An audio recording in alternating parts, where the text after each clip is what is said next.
अरे और तो और भगवान नौकर बनने के लिए तैयार है।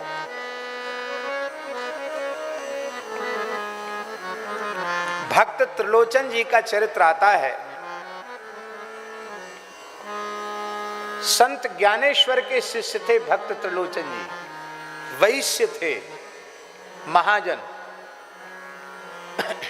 वैश्यों में महाजन अटक वाले भी आते हैं, महाजन होते हैं ना। महाजन जैसे अलग अलग उपाधियां होते हैं, ऐसे महाजन भी होते हैं। वो महाजन थे, महाजनी का धंधा उनके यहां होता था। बड़े साधु सेवी थे, उनके कोई संतान नहीं थी। भगवान की कृपा से धन की कोई कमी नहीं थी, धंधा अच्छा था, महाजनी का काम बढ़िया था। ठाकुर सेवा और संत सेवा में ही उनका समय बीतता था और भगवान की भक्ति थी, इसलिए उनके मन में अभाव का भी अनुभव नहीं था। ओ बेटा बेटी क्या करना, नहीं हुआ तो नहीं हुआ, लेकिन एक बात की चिंता उनके मन में रहने लगी। त्रिलोचन जी के मन में, उनके मन में एक बात की चिंता रहने लग गई कि अब हम हो गए हैं बूढ़े और ठाकुर सेवा और संत सेवा नौकर चाकरों के द्वारा संभव नहीं, तो अपने हाथ के करने की चीज है। तो अब तक तो हम अपनी पत्नी के सहित साधु सेवा में खड़े रहते थे, अब हमारा शरीर ही बूढ़ा हो गया है। अब ये संत भगवान घर में आते तो हैं, पर वो स्वयं ही सब सेवा में लग जाते हैं, तो ये उनको सहन नहीं होता था। तो मन में सोचते थे कि हे प्रभु, कोई ऐसा भक्त सेवक मिल जाता जो चाहता मुँह मांगा हम उसको दे देते, लेकिन वो साधुओं की सेवा संभाल लेता, क्योंकि मेरा शरीर तो बूढ़ा हो रहा है और मेरी घरवाली भी बेचारी वृद्ध हो रही है, भक्तानी भी वृद्ध हो रही है। तो श्री त्रिलोचन महाजन जी के मन में बड़ी चिंता थी। पंढरीनाथ भगवान, पंढरपुर के ठाकुर जी सहन नहीं कर पाए।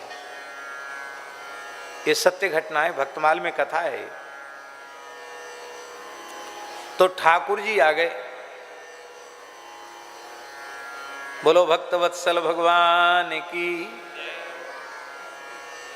ये तो नटवर नागर हैं, विचित्र वेशभूषा बना लेते हैं, फटी सी कामरी, फटे पुराने कपड़े, 15-16 साल की उम्र, केस घुंघराले, स्वरूप तो खूब सुंदर, पर ऐसे जैसे महीनों से नहीं नहाया हो। शरीर पर धूल मिट्टी चढ़ी है, केस उलझ के जटा जैसे हो गए हैं, टूटी सी पानही है, टेढ़ी बेड़ी लकड़ी लिए हैं। और त्रिलोचन जी बैठ करके जब भी कर रहे थे, रो भी रहे थे कि प्रभु साधु सेवा में कमी नहीं आनी चाहिए, संत सेवा के लिए कोई सेवक मिल जाता तो अच्छा था। तब तक ठाकुर जी आए। शेठ जी राम राम, जय जय राम कृष्ण हरि। नेत्र खोले, अरे बड़ा सुंदर बालक है, लगता है इसको नहाता धोता नहीं है, फटे पुराने कपड़े हैं, पैर में जूती भी फटी पुरानी सी जूती है।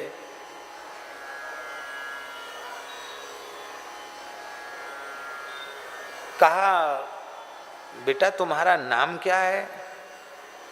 अरे बोले बाबूजी हमारा नाम सुन के क्या करोगे? नहीं नहीं, नाम तो जरूरी है बताना, क्या नाम है? तो ठाकुर जी ने नाम बताया, अंतर्यामी, हमारा नाम अंतर्यामी है। अरे वाह जी वाह, नाम तो बहुत बढ़िया है तुम्हारा अंतर्यामी, तो सबके अंतर की जानते हो गए। तो भगवान मुस्कुरा गए, कुछ बोले नहीं।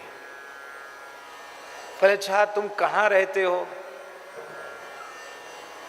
तो भगवान बोले कि अब हम कहाँ बता दें कि हम कहाँ रहते हैं, माने भगवान तो सब जगह रहते हैं, तो कैसे बतावें कहाँ रहते हैं? अग जग में प्रभु सब रहित विरागी, प्रेम ते प्रभु प्रगटई, जिमि आगी हरि व्यापक सर्वत्र समाना। भगवान बोले अब जहाँ हम हैं वहीं समझ लो हम हैं, बाकी हम क्या पता ठिकाना बताएं कि हम कहाँ रहते हैं। तो त्रिलोचन जी के मन में आया कि ये अनाथ बालक है, इसका घर द्वार बेचारे का नहीं।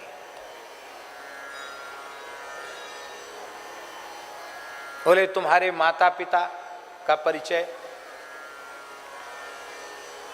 तो भगवान बोले हमारे मैया बाप होते तो हमारी ये हालत होती। हाँ ये भी बात ठीक है, मैया बाप होते तो ये हालत नहीं होती।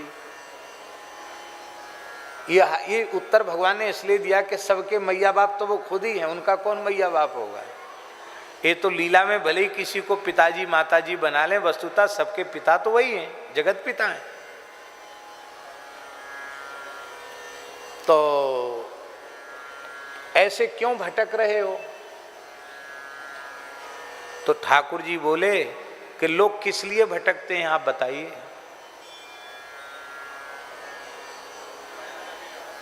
तो सेठ जी बोले, त्रिलोचन जी बोले धंधा पाने के लिए लोग घूमते हैं, तो बस इसलिए हम धंधा मिल जाए, 2 पैसा का कहीं कुछ रोजी रोटी मिल जाए, धंधा मिल जाए, इसलिए हम घूम रहे हैं। तो कुछ काम करना जानते हो? ऐसा ही होता है कि नौकर कोई आता है तो ऐसी बातचीत, कुछ काम करना जानते हो? किस काम में तुम्हारी योग्यता है? बोले हमको चारों वर्ण और चारों आश्रमों की क्या मर्यादा है, उनका क्या खान पान है, क्या उनकी रेख टेक है, सब मुझे मालूम है। अच्छा। तो त्रिलोचन जी बड़े हंसे कि तुम्हारी उम्र तो 16-17 साल से ज़्यादा समझ में नहीं आ रही है, इतना अनुभव तुमको कैसे हो गया? बोले आप विश्वास करो न करो, हम सब जानते हैं। तो साधु सेवा करना आता है? तो ठाकुर जी बोले साधु सेवा करते करते मेरा जन्म बीत गया। तो त्रिलोचन जी बड़े हंसे, बोले ये लड़का कुछ करे न करे, बोलता बहुत मीठा है, इसको रख लो अपने पास। हैं बताओ, तेरी उम्र तो देखने में लगता 16-17 साल की, भी रेख भी नहीं आई, मूछ भी नहीं आई, अब कहता जन्म बीत गया। उम्र ही कितनी हुई जो जन्म बीत गया? तो जब इतने योग्य हो फिर तुम्हें नौकरी कहीं क्यों नहीं मिली? कुछ न कुछ खोट तुम्हारे में जरूर है, जो इतने योग्य होने पर तुमको नौकरी नहीं मिली। बोले हाँ एक खोट है हमारे में, हम काम से पीछे हटते नहीं हैं, सब काम करते हैं हम, पर हमारे बारे में कोई शिकायत करने लग जाए तो वहां रहते नहीं हैं। क्या शिकायत? बोले हम बहुत खाते हैं, पेटू हैं, खाते ज्यादा हैं हम। तो त्रिलोचन जी हंसने लगे, बोले घर में अन्न धन की कमी नहीं है, कितना खाते होगे, बच्चे हो? तो भगवान बोले खाऊं 5-7 शेर, 5 शेर खा जाता हूं मैं, नहीं तो ठीक से खिलाओ तो 7 शेर तो कम से कम खा ही जाता हूं। आप लोग कहेंगे भगवान ने ऐसी बात क्यों कही? बहुत ध्यान से सुने, ये बात शास्त्र की बात है, लिखने योग्य और समझने योग्य बात है। घर में यदि आपने ठाकुर जी की प्राण प्रतिष्ठा की है तो प्राण प्रतिष्ठित विग्रह को 5 शेर से कम भोग नहीं लगाना चाहिए, कम से कम 5 शेर या 7 शेर भोग सामग्री सामने पधरानी चाहिए, अन्यथा भगवान का विग्रह पधराने में दोष लगता है। ये नहीं कि अब तो हम घर में 2 ही आदमी खाने वाले हैं, अब 2 रोटी वो खाते, 2 रोटी हम खाते हैं, 4 रोटी बना के भगवान को भोग लगा दो। तो भगवान ने कहा हम 5-7 शेर खाते हैं, मंदिरों में ये भोग लगाने की शास्त्रीय परंपरा है। तो भगवान बोले हम 5-7 शेर खाते हैं। तो त्रिलोचन जी बोले ऐसा है, 5 और 7 कितने होते हैं? कितने होते हैं? बोले आप 10 शेर 12 शेर खाओ, हमारी तरफ से कोई कमी नहीं, 20 शेर खाओ भले ही, पर साधु सेवा में कमी नहीं आनी चाहिए। भगवान ने सोचा बड़ा उदार भगत है, कंजूस तो बिल्कुल नहीं है, तो थोड़ा प्रश्न पत्र और कठोर कर दिया ठाकुर जी ने। ठाकुर जी बोले देखो ऐसा है, हम तो सबकी सेवा करेंगे, ठाकुर जी की भी आपके घर में सेवा करेंगे, संतों की भी सेवा करेंगे, आपकी भी सेवा करेंगे, लेकिन हमको रोटी बना के माता जी को खिलाना पड़ेगा। जो आपकी गृहिणी है ना भक्तानी, उनको हमारे लिए बनाकर खिलाना पड़ेगा। तो त्रिलोचन जी की गृहिणी तो बेचारी अब तक बनाती ही थी साधुओं के लिए रसोई। तो त्रिलोचन जी ने अपनी गृहिणी से कहा, ध्यान से सुने, त्रिलोचन जी ने अपनी गृहिणी से कहा कि सेवक तो एक मिल गया है, लेकिन इसने विचित्र शर्त रख दी है ये सबको बना के खिलाएगा, पर इसको तुम बना के खिलाओगी। माता जी बड़ी सरल थी, त्रिलोचन जी की पत्नी बहुत भक्त थी। अरे बोले कोई बात नहीं, लोग कहते तुम्हारे बेटा नहीं बेटा नहीं, इससे अच्छा बेटा कहाँ मिलेगा, इसी को बेटा मानकर खूब बना बना के खिलाऊंगी। त्रिलोचन जी बोले ये इसने पहले कह दिया खाऊं 5-7 शेर, 5-7 शेर खाता हूं।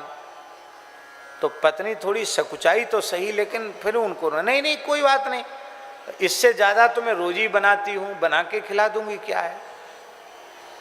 भगवान ने कहा जिस दिन ये बात कह दोगी कि ये बड़ा पेटू है, बहुत खाता है, हम भाग जाएंगे। बोले हम क्यों कहेंगे ये बात। अब ठाकुर जी ने त्रिलोचन जी के यहाँ, महाराष्ट्र की घटना है, त्रिलोचन जी के यहाँ ठाकुर जी ने 13 महीना सेवा की नौकर बन के। कितने महीना? सब तरह की सेवा, चौका बर्तन से लेके झाड़ू बुहारू से लेकर सब सेवा। कहां तक कहें त्रिलोचन जी की भी मालिश कर देते, उनका भी कपड़ा धो देते, उनको बढ़िया चकाचक रखते। और भगवान के लिए क्या कठिन है, भगवान के आने से रिद्धि सिद्धि भी बहुत बढ़ गई, साधु भी बहुत आने लगे, उत्सव महोत्सव बहुत होने लगे। और जो साधु जिस प्रकार की वस्तु पाना चाहता है, भगवान के लिए क्या कठिन, वही बना के प्रस्तुत। अब प्रत्येक साधु को यही अनुभव होता कि अंतर्यामी तो हमारी ही सेवा में दिन रात रहता है। जय जयकार होने लगी, बोले भाई सेठ जी के यहाँ तो आनंद हो गया, लगता अष्ट सिद्धि नवनिधि नहीं के घर में रहती है। ओ कथा कीर्तन उत्सव महोत्सव होता रहता है, बहुत आनंद है। अब तो सेठ जी की झुर्रियां भी पता नहीं कहाँ चली गई, अब तो चमक आ गई है, माला लेके अपने प्रेम से भजन करते हैं। त्रिलोचन जी तो अब क्या कहना, बहुत बढ़िया। अरे महाराज 1000 लाख बेटा मिलाकर भी ऐसा बेटा नहीं हो सकता जैसा नौकर मिला है इनको। अब भगवान बोले हम और कुछ नहीं चाहिए, हमको कपड़ा दे दो, भोजन दे दो। अब बढ़िया सुंदर उबटन लगा के स्नान कराया, सुंदर कपड़े पहना दिए। ठाकुर जी तो ठाकुर जी सुंदर लगने लगे। 13 महीना सेवा करते करते बीत गया। एक दिन त्रिलोचन जी की गृहिणी पड़ोस में गई तो माताओं में चर्चा होती ही है। उन्होंने कहा अरे बहन आपके यहाँ तो अंतर्यामी क्या आया है, भगवान ही आ गए महाराज, ऐसी रिद्धि सिद्धि घर में हो गई है, सब और नगर में सेठ जी की जय जयकार हो रही है। सेठ जी की तो रंगत ही बदल गई है, पर तुम तो जैसे पहले लट्टी दूबरी थी ऐसी ही है वो, तुम्हारे कोई फर्क नहीं है। तो उन्होंने कहा अब उनको करना ही क्या पड़ता, कुछ नहीं करना पड़ता, खाली माला फेरते हैं, भजन करते हैं, थोड़ा बहुत कोई धंधे पानी की बात है वो देख लेते हैं, और उनको कोई काम नहीं है। पर आपको भी तो काम नहीं होगा, अंतर्यामी सब कर लेता होगा। अब वो बेचारी उनसे मुंह से निकल गया कि नहीं यही तो बात है, अंतर्यामी सब करता पर अंतर्यामी की सेवा हमको करनी पड़ती है। अच्छा क्या सेवा? हाथ पांव दबाना, कपड़ा धोना, वो ये कुछ नहीं, उसको भोजन कराना पड़ता है बना के। अरे बहन क्या खाता होगा, 16-17 साल का ही तो लड़का है, 2-4 रोटी खाता होगा। अरे कुछ मत पूछो, 5 शेर 7 शेर एक बार में ही जय सिया राम वो खा जाता है। अच्छा देखने में तो नहीं लगता कि इतना खाता है। हाँ खाता तो खूब है। अभी बेचारी उसके मुंह से निकल गई। ठाकुर जी अंतर्धान हो गए। ठाकुर जी जब अंतर्धान हो गए तो त्रिलोचन जी बहुत दुखी हुई, उनकी पत्नी बहुत दुखी हुई, खाना पीना छोड़ दिया, रोने लगे। घर घर जाके पूछते मेरा अंतर्यामी कहाँ है।